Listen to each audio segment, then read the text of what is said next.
Hello friends, என் பேர் சமீரா. நான் சிற்பிகள் ஐஏஎஸ் அகாடமியில் படிக்கிறேன். இப்போ இருக்க மாடர்ன் டெக்னாலஜியை வச்சு இப்படி ஒரு கோயில் கட்டணும்னா அதுக்கு 300 வருஷம் எடுத்துக்கணும் ஆராய்ச்சியாளர்கள் சொல்லியிருக்காங்க. அப்படி என்ன பிரம்மாண்டம் இந்த ஆங்கூர் வாட் டெம்பிளில் இருக்குன்னு தெரிஞ்சுக்கலாமா இந்த வீடியோவில்? கிபி 12ஆம் நூற்றாண்டில் கம்போடியாவோடைய அரசர் 2ஆம் சூரியவர்மன் கட்டியது தான் இந்த ஆங்கூர் வாட். இந்த ஆங்கூர் வாட் கோயில் உலகத்தோட மிகப்பெரிய மத ஆலயமாக மட்டும் இல்லாமல் நம்ம தமிழர்களுடைய வரலாறு, தமிழ் மொழி, தமிழ் கலாச்சாரம் இது எல்லாத்தையும் இணைக்கிற நெருங்கிய தொடர்புடையதா இருக்கு. இந்த கோவிலோடைய முக்கிய அமைப்பான மெயின் டெம்பிள் காம்ப்ளெக்ஸை கட்டுறதுக்கு மட்டுமே 30 ஆண்டுகள் எடுத்துக்கிட்டதா நம்பப்படுது. அதை சுற்றியுள்ள சுவர்கள், சிற்பங்கள், ஓவியங்கள் செதுக்கிறதுக்கு பல வருஷங்கள் எடுத்துக்குச்சு. இந்த கோவில் கட்டும்போது இந்து மத கடவுளான விஷ்ணுவோட கோயிலாக தான் கட்டினாங்க. அதுக்கப்புறமா தான் புத்த மத கோயிலாக மாற்றினாங்க. ஆங்கூர் வாட் கோயில் கட்டப்பட்ட காலத்தில் தென்கிழக்கு ஆசியாவில் தமிழர்களுடைய செல்வாக்கு அதிகமாக இருந்துச்சு. குறிப்பாக 11-12ஆம் நூற்றாண்டில் சோழர் பேரரசு கம்போடியா, வியட்நாம், தாய்லாந்து வரைக்கும் தங்களுடைய கடற்படை சக்தியால் செல்வாக்கு செலுத்தியிருந்தாங்க.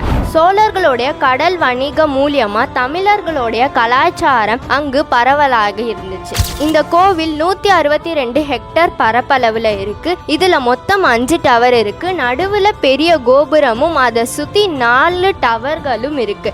இந்த கோவிலோடைய சுவர்ல 3 கிலோமீட்டர் நீளத்துக்கு ஸ்டோன் கார்விங்ஸ், அதாவது கல்லுலயே சிற்ப கலையை செதுக்கியிருக்காங்க.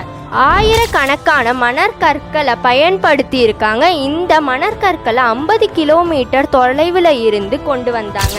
இந்த ஆங்கூர் வாட் கோவிலை உலகத்தோட மிகப்பெரிய மத ஆலயமாக யுனெஸ்கோவே அறிவிச்சிருக்காங்க.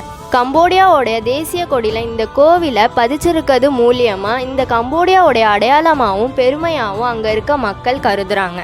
இந்த ஆங்கூர் வாட் கோயில் உலகத்தோட ஒரு மத ஆலயமாக மட்டும் இல்லாமல் இந்து மற்றும் புத்த மத கலாச்சாரத்தை இணைக்கிற உலகத்தோட பெரிய கட்டிடக்கலை சின்னமாக இருக்குது. இது இந்தியாவோடைய நாகரிகத்தையும் குறிப்பாக தமிழர்களோட கடல்வழி கலாச்சாரத்தையும் உலக அளவில் பரவியதற்கு உயிரோடு நிற்கிற சான்றா இந்த ஆங்கூர் வாட் கோயில் இருக்குது. உங்களுக்கு கேள்வி என்னன்னா, இந்த ஆங்கூர் வாட் கோயில் உலகத்தோட எத்தனாவது அதிசயமாக ஏற்றுக்கிட்டாங்க, எந்த வருஷத்தில் ஏற்றுக்கிட்டாங்க? கமெண்ட் பண்ணுங்கள்.